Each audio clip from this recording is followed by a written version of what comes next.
know, 48 years of crap, and just you go through everything from teenage bullying to the divorce, right? Yes. Just release, and got over to Tampa, and I'm just finding my way in every aspect.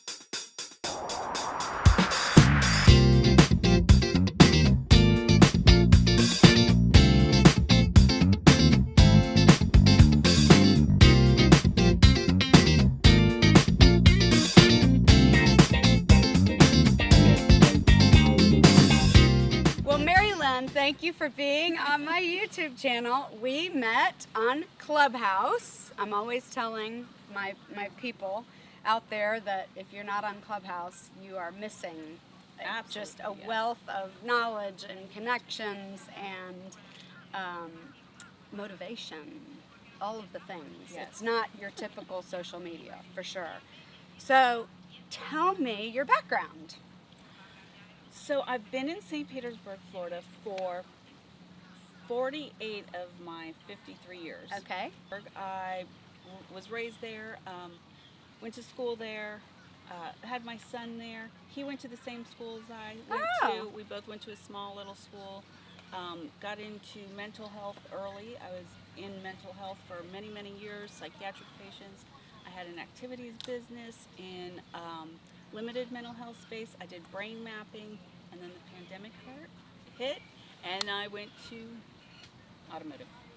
And so what age, you were almost 50 then when you went into Automotive? Or 51, yeah. 51. So it's been 2 years. Big change. Huge change. Why Automotive? Believe it or not, it started a lot on Clubhouse. Did This is crazy, I know. But, well, actually, I don't know if anyone's ever heard of, if you are on Clubhouse, Glenn Lundy. He hosts Breakfast with Champions. Yes. It's like the end all be all. It's right. like, is it the largest club on I would say the largest Clubhouse? morning club. Yeah.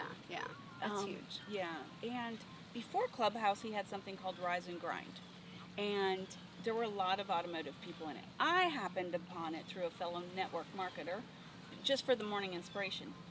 Well, my son, who was like 23 at the time, was looking for a new path also. And Glenn's like, get that kid in automotive. I called my son. I said, hey, you have to do me a favor. You have to go on an automotive interview. He said, Mom, ironically, I've been thinking of automotive. He went to the #1 dealership in Tampa. I was watching him.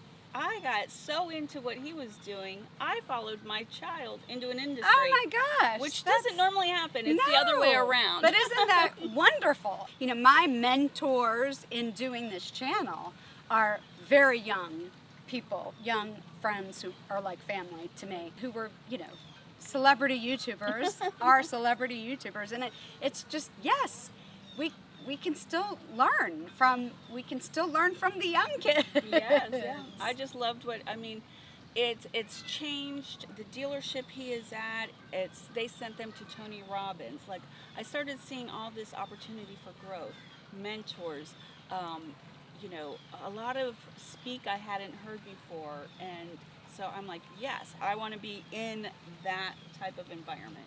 So I made the change. See, another plug for Clubhouse. Yeah, I actually went literally change your life. Yeah, so Glenn's on Clubhouse. He goes, well, get into automotive, because I was doing brain mapping.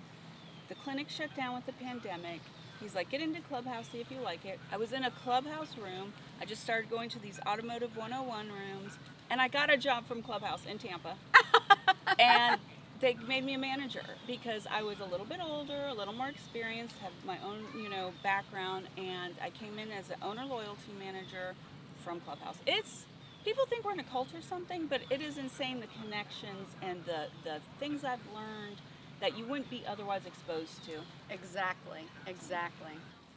Midlife, flip around into the automotive industry, and now you've been doing it, 2 years? Yes. So how has life changed for you with this new venture? Well, I think in automotive, it's the opportunity for me. In other areas, I felt like maybe I was capped. But in automotive, I feel like you get out what you put in, whether you're going into sales or whether you're going into marketing or whether you want to go into a social media manager, brand strategist, finance even. Whatever you want to do, you create, and the opportunity is there. Whereas on other things, I felt very capped. Right. I love that. So it's the potential and the opportunity. I actually, a lot of it's commission. You get paid for what you put in, and it can be very rewarding and very scary if you've never been commissioned before, which I had never been. So. And so how did you make that shift? You were meant to do that, you feel? Actually, I don't love commission. I'm going to be quite honest. I am I did try it for a while, but it led me to another area, and that one is I am actually enrolled in some classes at 53 years old for marketing. Yeah, so I'm going to be the position I'm in now. I got with a company that is growing. A lot of rock stars, a lot of collaboration, collaboration is key nowadays. And I decided I'm shadowing in different positions, and I found a path I like. I'm enrolled in classes. I mean, I'm literally 22 again. I love it. I love it. You mentioned you changed cities also at about 50. I mean, Yes. This is what I guess they call a midlife crisis. I really you turned your life around. Yeah. Well, but so how was that? Well, I'd really grown up in St. Pete, but St. Pete's, 5-mile radius. My son went to the same school I went to. He had the same teachers I had. He rode his bikes on the street. I mean, it was ridiculous. I was just so comfortable. And as he grew, I was a stay-home mom for many years. Then I was a caregiver to my grandmother. I left one of my careers in when I was 40 to take care of my grandmother for a little while. So while everybody was growing, I was at home with my son. I was at home with my grandmother. Then I got back into mental health, but I still felt very confined. I'm like, something's limiting me. And as my son grew in automotive and he moved, he hadn't lived with me since he was 18, but still he moved over to Tampa and he was growing. I'm like, my grandmother has passed away. I'm divorced. The dog died. My son moved, and I have nothing holding me here. I have no excuses. And so now's the time if I'm going to do it. And I just decided, you know what? Let's just at least move across the bridge to Tampa. St. Pete and Tampa are two very different cities.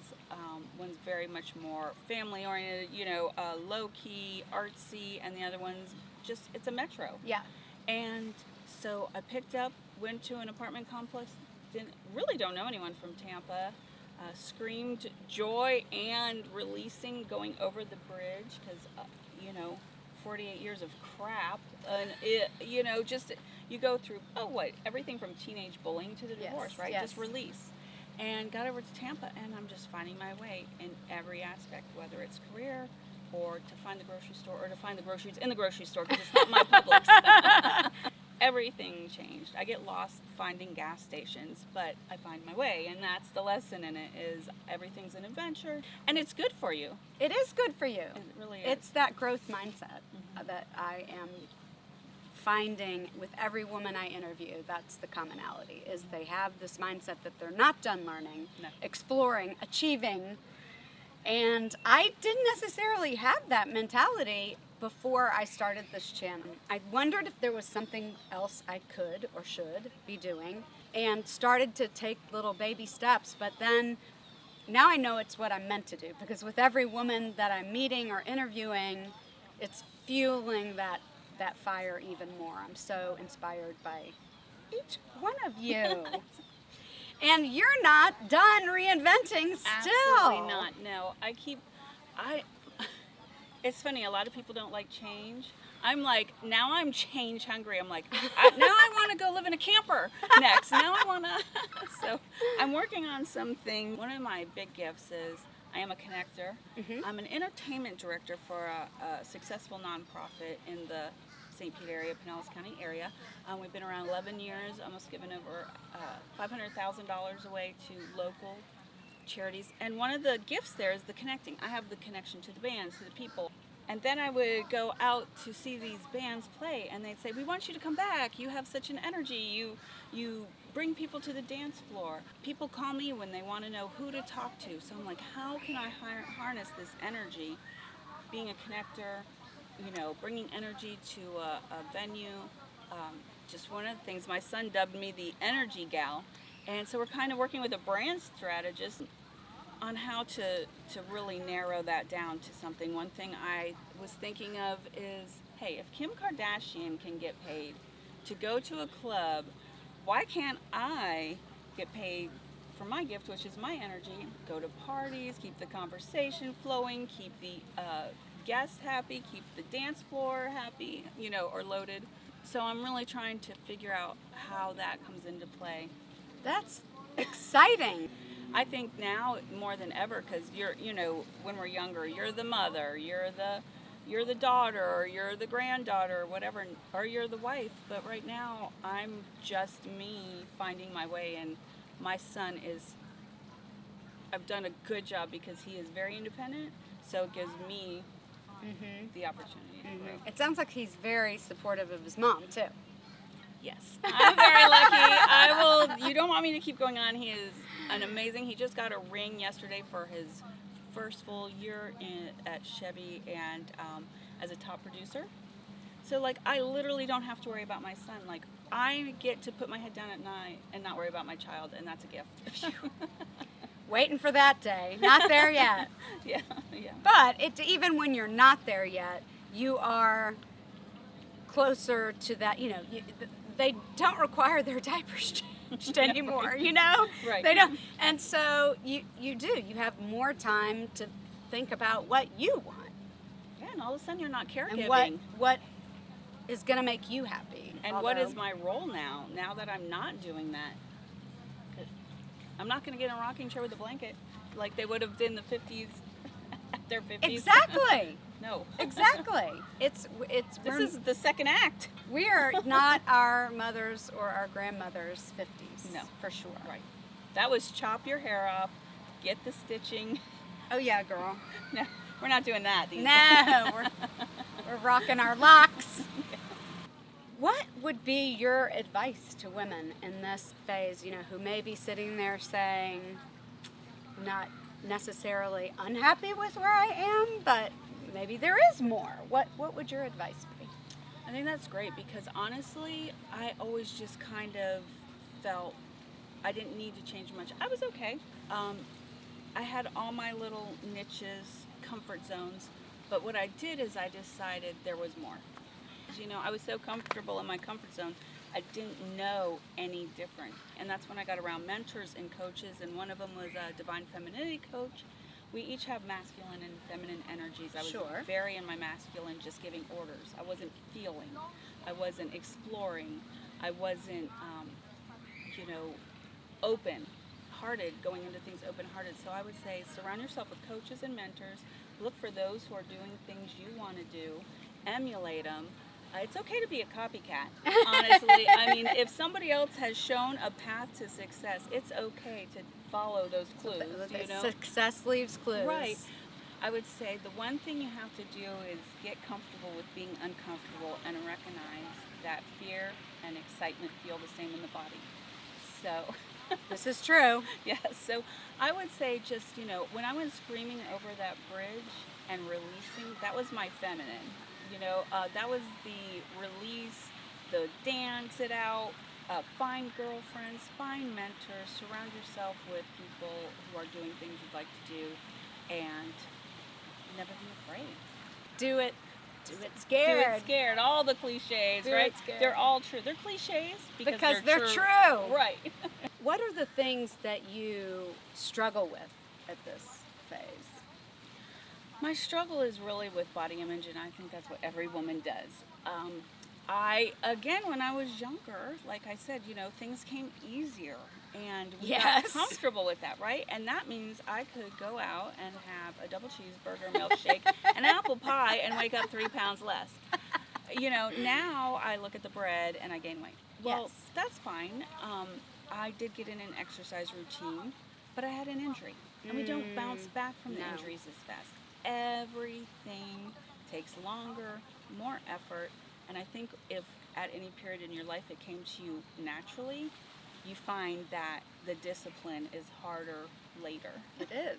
I And agree. that's my struggle with some of that. And feeling comfortable in my own skin is really hard. I've gotten better, but I wouldn't say until about the last year, honestly, when I've started feeling more confident in from the mentors, from the friendships, from doing things like Clubhouse. That's where the confidence started to come from, not the body. Right, right. And the other thing, you know, with more and more women that I'm meeting, I mean, this was a shift I had right before I turned 50, I guess, is that it is harder, but it's not impossible. Right. You know? And there's so many people out there saying, "Oh, just accept it," and da da da da da da da. And look, I'm going down fighting. That's what I always say. I'm going down fighting. I always tell that to my son. Mama's going down swinging. Exactly. I am not. To the ladies who want to go gray, more power to you. I will fight every gray hair till it's the last dying hair on my head. Exactly. Being But I can't comfortable go with gray. you. I can't go gray. I just go dirty, yuck. I don't know. My mom's 92. She's not even very gray. Right. So, you know, when people are like, "Oh, let's all go gray." Good for you if you can. I Right. wish I could have those Right. silver locks, but it's not in my arsenal. So I'll be paying for the highlights. I think my grandmother dyed her hair. My grandmother passed away at 98, and she dyed her hair, and I helped her dye her hair until about 95. Oh.